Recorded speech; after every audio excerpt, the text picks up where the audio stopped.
தூங்காமல் விழித்துக்கொண்டு. ஆகையால் மற்றவர்கள் தூங்குகிறது போல நாம் தூங்காமல் விழித்துக்கொண்டு தெளிந்தவர்களாய் இருக்க கடவோம். தூங்குகிறவர்கள் ராத்திரியிலே தூங்குவார்கள், வெறி கொள்ளுகிறவர்கள் ராத்திரியிலே வெறி கொள்வார்கள். பகலுக்குரியவர்களாகிய நாமோ தெளிந்தவர்களாயிருந்து விசுவாசம், அன்பு என்னும் மார்க்கவசத்தையும் ரட்சிப்பின் நம்பிக்கை என்னும் தலைச்சீராவையும் தரித்துக் கொண்டிருக்க கடவோம். தேவன் நம்மை கோபாக்கினைக்கென்று நியமிக்காமல் நம்முடைய கர்த்தராகிய இயேசு கிறிஸ்து மூலமாய் ரட்சிப்படைவதற்கென்று நியமித்தார். நாம் விழித்திருப்பவர்கள் ஆனாலும் நித்திரை அடைந்தவர்கள் ஆனாலும் தம்முடனே கூட நாம் ஏகமாய் பிழைத்திருக்கும்படி அவர் நமக்காக மரித்தாரே. கர்த்தருடைய பிள்ளைகளாகிய நாம் விழித்திருக்கிறவர்களாகவும் தெளிந்தவர்களாகவும் இருக்க வேண்டும். இவ்விரண்டும் வெவ்வேறு சுபாவங்கள் என்றாலும் இவ்விரண்டு சுபாவங்களும் நம்மிடத்தில் இசைந்து காணப்பட வேண்டும். நம்முடைய ஆவிக்குரிய ஜீவியத்தை நாம் காத்துக்கொள்ளவில்லை என்றால் நம்மால் தெளிந்தவர்களாக இருக்க முடியாது. நாம் தெளிந்தவர்களாக இருக்கவில்லை என்றால் நம்முடைய ஆவிக்குரிய ஜீவியத்தில் நம்மால் விழித்திருக்க முடியாது. ஆகையினால் இவ்விரண்டு சுபாவங்களும் ஒன்றுக்கொன்று தொடர்புடையவை. இவ்விரண்டுமே நமக்கு தேவையானவை. மற்றவர்கள் தூங்குகிறது போல நாம் தூங்காமல் விழித்துக்கொண்டு தெளிந்தவர்களாய் இருக்க வேண்டும். நாம் கவனக்குறைவாக இருக்கக்கூடாது. எல்லாமே நமக்கு பாதுகாப்பாக இருக்கிறது என்று அசட்டையாக இருக்கக்கூடாது. நம்மிடத்தில் ஆவிக்குரிய சோம்பல்தனம் காணப்படக்கூடாது. நாம் சும்மா இருக்கக்கூடாது. நம்முடைய ஆவிக்குரிய ஜீவியத்திற்கு விரோதமாக சத்துரு கிரியை செய்கிறான். நாம் தூங்காமல் விழித்துக் கொண்டிருந்தால்தான் சத்துருவோடு யுத்தம் பண்ண முடியும். நம்முடைய கடமைகளில் அசட்டையாய் இருப்போம் என்றால் சத்துருவின் சோதனை நமக்கு அதிகமாய் வரும். தூங்குகிறவர்கள் இப்பிரபஞ்சத்தின் மீது நம்பிக்கை வைத்திருக்கிறார்கள். நாமோ பரலோகத்தின் மீது நம்பிக்கை வைத்திருக்கிறோம். மற்றவர்கள் தூங்குகிறது போல நாம் தூங்காமல் விழித்திருந்து பரலோகத்தின் காரியங்களை குறித்து தெளிந்தவர்களாய் இருக்க வேண்டும். தூங்குகிறவர்கள் சொப்பனம் காண்பார்கள். சொப்பனமெல்லாம் மெய்யானவை என்று சொல்ல முடியாது. தூங்குகிறவர்களை சொப்பனம் வஞ்சித்துவிடும். அவர்கள் சொப்பனத்தில் பரலோகம் போவது போல நினைப்பார்கள். ஆனால் அவர்களுடைய மெய் வாழ்க்கையில் நரகத்திற்கு நேராக போய்கொண்டிருப்பார்கள். ஆகையினால்தான் மற்றவர்கள் தூங்குகிறது போல கர்த்தருடைய பிள்ளைகளாகிய நாம் தூங்காமல் விழித்திருக்க வேண்டும். நாம் தெளிந்தவர்களாயும் இருக்க வேண்டும். கர்த்தர் நமக்கு அனுமதித்திருக்கிற வரையறைக்கு உட்பட்டு இந்த பிரபஞ்சத்தின் காரியங்களை அனுபவிக்க வேண்டும். பெருந்தீனி உண்ணாமல் கர்த்தர் நமக்கு கொடுக்கிற போஜனத்தை ஸ்தோத்திரத்தோட புசிக்க வேண்டும். எல்லாவற்றையும் அனுபவிக்க நமக்கு வசதியாய் இருந்தாலும் கர்த்தர் நமக்கு அனுமதிப்பதை மாத்திரம் அனுபவிக்க வேண்டும். எல்லா காரியங்களிலும் நமக்கு தெளிந்த சிந்தனை வேண்டும். ஒவ்வொரு விசுவாசியும் தூங்காமல் விழித்துக் கொண்டிருக்க வேண்டும், தெளிந்தவர்களாய் இருக்க வேண்டும். இது நம்முடைய ஆவிக்குரிய சுபாவம். இது நமக்கு கிடைத்திருக்கிற பெரிய சலாக்கியம். நாம் வெளிச்சத்தின் பிள்ளைகளும் பகலின் பிள்ளைகளுமாய் இருக்கிறோம். நாம் இரவுக்கும் இருளுக்கும் உரியவர்கள் அல்ல. நாம் அந்த காலத்தில் இருக்கிறவர்கள் அல்ல. இரவுக்கும் இருளுக்கும் உரியவர்கள் தூங்குவார்கள். நாமோ வெளிச்சத்தின் பிள்ளைகளும் பகலின் பிள்ளைகளுமாய் இருப்பதினால் தூங்காமல் விழித்துக் கொண்டிருக்க வேண்டும். தூங்குகிறவர்கள் ராத்திரியிலே தூங்குவார்கள், வெறி கொள்கிறவர்கள் ராத்திரியிலே வெறி கொள்வார்கள். தூங்குகிறவர்களுக்கு தங்களுக்கு அருகாமையில் வரும் ஆபத்து தெரியாது. ஏனெனில் அவர்கள் தூக்கத்தில் இருக்கிறார்கள். அவர்கள் தங்களுடைய கடமைகளை உணர்வதில்லை. ஏனெனில் அவர்கள் வெறி கொண்டவர்களாய் இருக்கிறார்கள். கர்த்தருடைய பிள்ளைகளாகிய நமக்கோ இவையெல்லாம் தகாத சுபாவங்கள். கர்த்தருடைய பிள்ளைகள் சர்வாயுத வர்க்கத்தை தரித்துக் கொள்ள வேண்டும். தூங்காமல் விழித்திருக்க வேண்டும். நமக்கு ஆவிக்குரிய சத்துருக்கள் அநேகம் பேர் இருக்கிறார்கள். அவர்கள் பல விஷயங்களில் நம்மை விட பலவான்கள், துர்சிந்தை உடையவர்கள். நமக்கு தீங்கு செய்கிறவர்கள் நம்முடைய சத்துருக்கள். நமக்கு விரோதமாக யுத்தம் பண்ணும் போது நாம் தேவனுடைய சர்வாயுத வர்க்கத்தை தரித்துக் கொள்ள வேண்டும். நம்முடைய ஆவிக்குரிய ஆயுதங்களில் 3 முக்கியமான பகுதிகள் உள்ளன.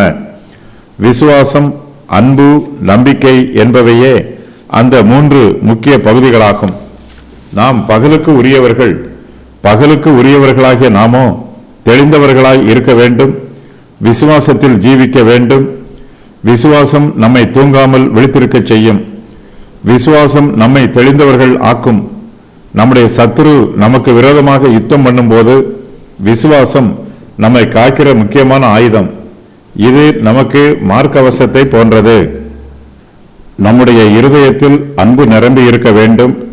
நம்மிடத்தில் அன்பு கூறுவது போல நாம் பிறரிடத்திலும் அன்பு கூற வேண்டும். தேவனிடத்திலும் அன்பு கூற வேண்டும். தேவனுடைய காரியங்களிலும் அன்பு கூற வேண்டும். தேவனிடத்தில் நாம் பயபக்தியாய் அன்பு கூற வேண்டும். இப்படிப்பட்ட அன்பு நம்மை தூங்காமல் விழித்திருக்க செய்யும். இந்த அன்பு நம்மை தெளிந்தவர்களாய் இருக்க செய்யும். நம்முடைய அன்பு நமக்கு மார்க்கவசத்தை போன்றது. கர்த்தருடைய பிள்ளைகளாக நாம் சத்துருவுக்கு விரோதமாக யுத்தம் பண்ணும்போது ரட்சிப்பின் நம்பிக்கை என்னும் தலைச்சீராவை தரித்துக் கொண்டிருக்க வேண்டும். நித்திய ஜீவனை பற்றிய நல்ல நம்பிக்கை நம்மிடத்தில் உறுதியாய் இருக்க வேண்டும். தலைச்சீரா நம்முடைய தலையை பாதுகாக்கிற கவசம். இப்பிரபஞ்சத்தின் ஆசையினால் வரக்கூடிய ஆபத்துக்களில் இருந்து நம்முடைய தலையை ரட்சிப்பின் நம்பிக்கை என்னும் தலைச்சீரா பாதுகாக்கும். நம்முடைய தலைக்கு எப்போதுமே ஆபத்து வரும் என்று சொல்ல முடியாது. அதே வேளையில் நமக்கு எப்போது ஆபத்து வரும் என்பது நமக்கு தெரியாது. ஆகையினால் நாம் எப்போதுமே ரட்சிப்பின் நம்பிக்கை என்னும் தலைச்சீராவை தரித்து கொண்டவர்களாய் இருக்க வேண்டும். நம்முடைய சுய பலத்தினாலோ சுய பரிசுத்தத்தினாலோ நாம் ரட்சிக்கப்படுவதில்லை. நம்முடைய ரட்சிப்புக்கு கிறிஸ்துவே ஆதாரமாக இருக்கிறார். அவரே நம்முடைய நம்பிக்கை. நியாயப்பிரமாணத்தின் கிரியைகளினால் நாம் நீதிமான்கள் ஆக்கப்படுவதில்லை. நம்முடைய சுய நீதியினால் நம்மால் ரட்சிப்பை சம்பாதிக்க முடியாது. சுய நீதியினால் ரட்சிப்பு உண்டாகும் என்பது சுவிசேஷத்திற்கே முரண்பட்ட உபதேசம். இது கிறிஸ்துவின் உபதேசத்திற்கும் விரோதமானது. நம்முடைய ரட்சிப்புக்கு நாம் இயேசு கிறிஸ்துவையே சார்ந்திருக்க வேண்டும். தேவன் நம்மை கோபாக்கினைக்கென்று நியமிக்கவில்லை. நம்முடைய கர்த்தராகிய இயேசு கிறிஸ்து மூலமாய் அவர் நம்மை ரட்சிப்படைவதற்கென்று நியமித்திருக்கிறார். நம்முடைய ரட்சிப்பின் ஆதாரத்தை ஆராய்ந்து பார்க்கும்போது நம்முடைய ரட்சிப்புக்கு நாம் காரணம் அல்ல என்பது தெரிய வரும். நம்முடைய ரட்சிப்புக்கு தேவனே காரணம். தேவன் நம்முடைய ரட்சிப்பை நியமித்திருக்கிறார். இயேசு கிறிஸ்து மூலமாய் நமக்கு ரட்சிப்பு உண்டாக வேண்டும் என்பது தேவனுடைய சித்தம். நம்முடைய நம்பிக்கை இந்த சத்தியத்தையே ஆதாரமாக கொண்டிருக்க வேண்டும். கர்த்தரை நம்புகிறவர்கள் அசைக்கப்படுவதில்லை. நாம் கிறிஸ்துவில் நம்பிக்கை வைக்கும்போது நம்முடைய நம்பிக்கையும் அசைக்கப்படாது. நாம் ரட்சிக்கப்பட வேண்டும் என்பதற்காக இயேசு கிறிஸ்து தம்முடைய ஜீவனை கல்வாரி சிலுவையில் ஒப்புக் கொடுத்தார். நம்மை மீட்பதற்காக இயேசு கிறிஸ்து தம்முடைய சுய இரத்தத்தையே மீட்பின் கிரயமாக செலுத்தினார். கிறிஸ்து இல்லாமல் நமக்கு ரட்சிப்பு இல்லை. அவருடைய ரட்சிப்பின் கிருபையினாலேயே நாம் ரட்சிக்கப்பட்டிருக்கிறோம்.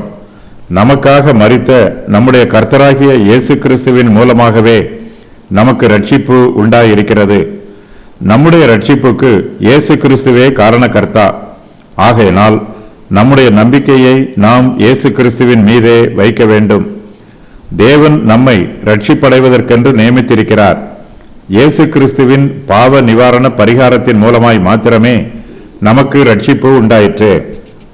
நாம் விழித்திருப்பவர்கள் ஆனாலும் நித்திரை அடைந்தவர்கள் ஆனாலும் தம்முடனே கூட நாம் ஏகமாய் பிழைத்திருக்கும்படி அவர் நமக்காக மரித்தாரே. நாம் இப்பிரபஞ்சத்தில் ஜீவிக்கிறவர்களாக இருந்தாலும் கர்த்தருக்குள் நித்திரை அடைந்தவர்களாக இருந்தாலும் நாம் இயேசு கிறிஸ்துவுடனே கூட நித்திய காலமாய் பிழைத்திருப்போம். நமக்கு நித்திய ஜீவனை கொடுப்பதற்காகவே இயேசு கிறிஸ்து நமக்காக மரித்தார். கர்த்தருடைய பிள்ளைகளாகிய நாம் அவருக்குரியவர்கள். நாம் பிழைத்தாலும் மரித்தாலும் நம்முடைய கர்த்தராகிய இயேசு கிறிஸ்துவுக்காக பிழைக்க வேண்டும். அவருக்காகவே மரிக்க வேண்டும். நாம் இப்பிரபஞ்சத்தில் இருக்கும்போது நாம் அவருக்காக பிழைக்க வேண்டும். நாம் மரித்து பரலோகத்தில் இருக்கும்போது அவரோடு கூட நித்திய காலமாய் பிழைத்திருக்க வேண்டும். அழிவு சடிதியாய் வரும்போது தப்பித்துக் கொள்ளும் வழிகள்: தூங்காமல் இருக்க வேண்டும், விழித்துக் கொண்டிருக்க வேண்டும், தெளிந்தவர்களாக இருக்க வேண்டும், விசுவாசம், அன்பு என்னும் மார்க்கவசத்தையும் ரட்சிப்பின் நம்பிக்கை என்னும் தலைச்சீராவையும் தரித்துக் கொண்டிருக்க வேண்டும். விசுவாசிகளாகிய நாம் தூங்காமல் விழித்திருந்து தெளிந்த புத்தி உள்ளவர்களாக இருந்தால் மட்டும் போதாது. நாம் விசுவாசத்தின் போராட்டத்தையும் போராடி நித்திய ஜீவனை பெற்றுக்கொள்ள வேண்டும். புறஜாதியார் மத்தியில் பகலில் மதுபானம் அருந்தி தெளிவில்லாமல் இருப்பது அவமானமான காரியமாக கருதப்படுகிறது. ஆகையினால் தேவனுடைய பிள்ளைகள் எப்போதும் தெளிந்தவர்களாக இருக்க வேண்டும். ரட்சிப்பு என்பதே ஒரு நம்பிக்கை. ரட்சிப்பின் ஆசீர்வாதங்களை நாம் நித்திய ஜீவனில் அனுபவிப்போம். நாம் நித்திய ஜீவனை பெற்றிருந்தாலும் நித்திய ஜீவனும் ஒரு நம்பிக்கையே. நாம் மரித்த பின்புதான் நம்மால் நித்திய ஜீவனை அனுபவிக்க முடியும்.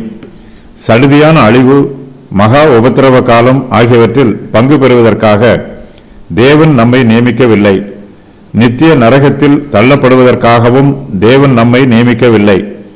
கர்த்தராகிய இயேசு கிறிஸ்து மூலமாய் நாம் ரட்சிப்படைவதற்கென்று நம்மை நியமித்திருக்கிறார். தம்மோடு தம்முடைய பரிசுத்தவான்கள் நித்திய காலமாக ஜீவிக்க வேண்டும் என்பதற்காகவே தேவன் தமது சபையை எடுத்துக்கொள்ளப் போகிறார். 1 தெசலோனிக்கேயர் 4:13 முதல் 18 வரை உள்ள வசனங்களில் கூறப்பட்டிருக்கும் சபை எடுத்துக்கொள்ளப்படுவதை பற்றிய காரியங்கள் கர்த்தருக்குள் நித்திரை அடைந்த பரிசுத்தவான்களுக்காகவும் கர்த்தருக்குள் ஜீவிக்கிற பரிசுத்தவான்களுக்காகவும் நடைபெறும் காரியமாகும்.